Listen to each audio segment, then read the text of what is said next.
In this video, I'm going to be covering the most common interview questions and how you should be answering them.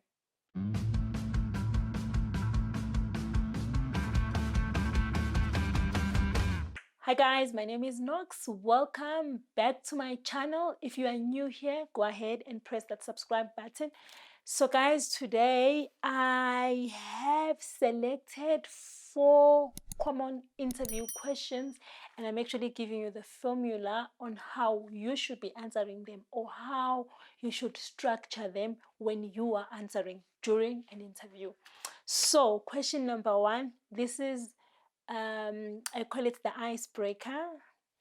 And if you get this one wrong, your chances of you getting a job are this slim. Okay, guys, tell me about yourself, or tell us about yourself. This is a very tricky question because I've seen a lot of candidates struggle to answer.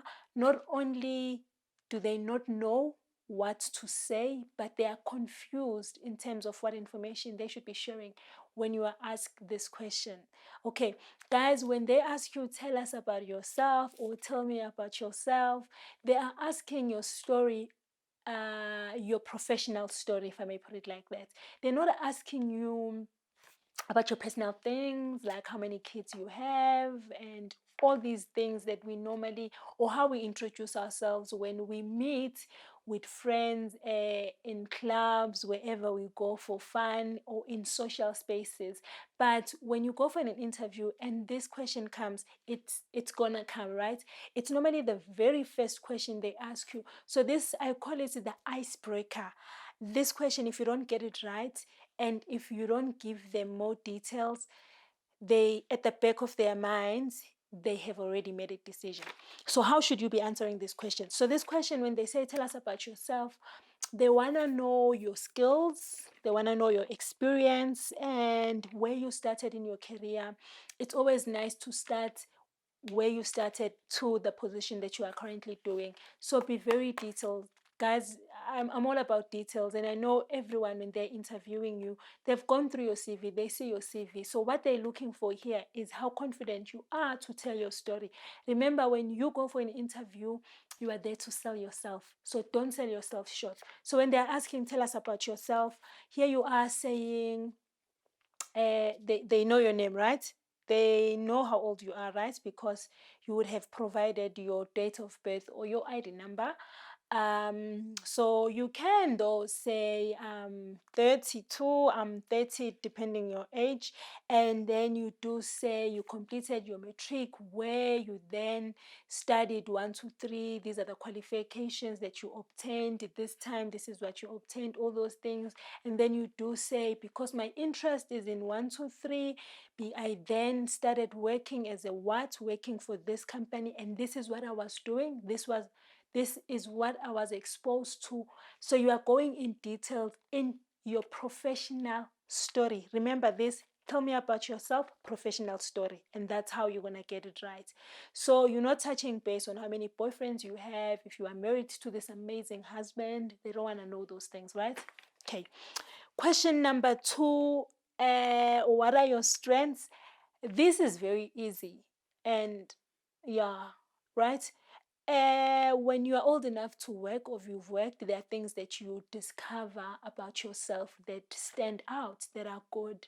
So this is where you are sharing positive things about yourself. So this is through exposure and experience, and you've picked up a certain things. Like me, attention to detail. Yeah. So you share those things. If you're very organized, if you are approachable like me, you can say you are very approachable, but share all the positive things.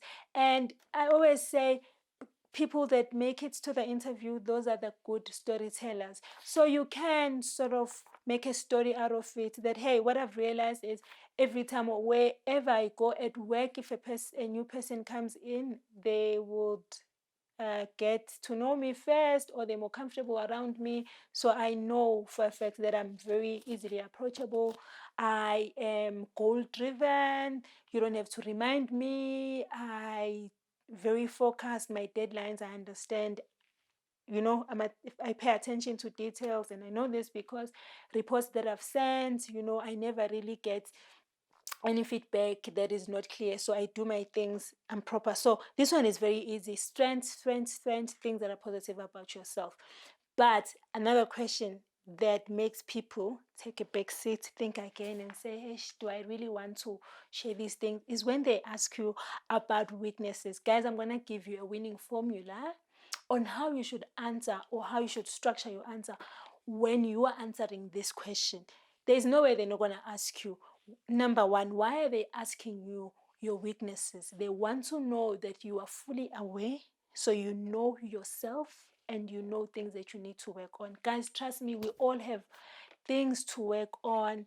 No matter the level, no matter how long you've worked, even the CEOs, they know they have weaknesses. So weaknesses, don't look at them as bad things. It's things that you have identified, that you are fully aware that you are lacking. But how you answer it so that you can score more points and maybe get a job is you must show that you are fully aware and you are working on it to make sure that it does not become a weakness, right? So let's say me, I am a perfectionist, right? So I'm sharing. So being a perfectionist, for me, I sometimes see it as a weakness. And it is a weakness because I sometimes tend to spend so much time and spending so much time doing this one thing because I don't want to just do and just I make sure I need to check, is it in place, someone that I'm presenting it to, are they going to like it, and all these things. So I end up having to wasting so much time doing that thing just because I want to present it in that way. But do say that I'm fully aware that it's something that I'm working on, and every day I'm pushing myself and I'm making sure that I am trying all I can to make sure that time doesn't get wasted, right? Other people, some weaknesses, when I sit in interviews and I hear candidates mention them, and I'm like, yes, you are getting it. People will tell you, I pay attention to detail, in a sense that almost same thing as me. I end up working on a project longer than I'm supposed to. Sometimes I work extra hours and I find myself very tired. And the next day, I don't feel like being at work. And obviously, then you're going to affect being productive at work because you didn't sleep, because you just want to make sure. Some people, they are slow, ne? Generally, they're slow. So do mention that and say, hey, listen, I'm slow, but it's something that I've picked up. I'm doing all I can to make sure that I overcome being slow, because working in a team, I don't want to make my team members feel like I'm dragging them behind. So weaknesses are good things, but always remember, weaknesses, it's something that you have identified that you are lacking in, but don't leave it hanging like I talk too much, leave it there. Always support it by saying or acknowledging that you are fully aware, but you are doing 1, 2, 3 to make sure that you overcome. And if you do that, they like it. Why do they like it? You are fully aware of yourself. You're not going to come in and then they start pointing, oh, and then she lacks here and she lacks here. But it's one of the best thing to know about yourself, where you are lacking. You can't be this perfect. I mean, we all have, some have more weaknesses than others, but we always working on ourselves, hence we are not perfect. Okay, and then one last one, guys, that I want to share. Companies will ask you, where do you see yourself in the next 5 years? And how you answer this is very important. Let me tell you why they're asking. They're asking this question because they want to see if you're going to stay in the company, right?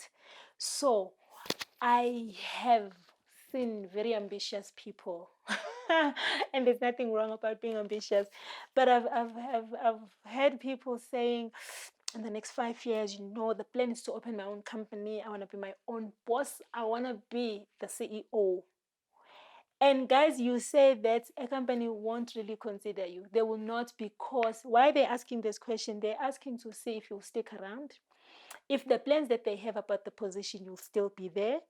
And you start talking, running your own business, they know what you are telling them is, I'm just here for now, but as soon as my things on the side that I'm still fixing, I'm gone and you won't see me. So why should they hire you if you're going to stay for 7 months because you're still fixing your things and then you're going to go?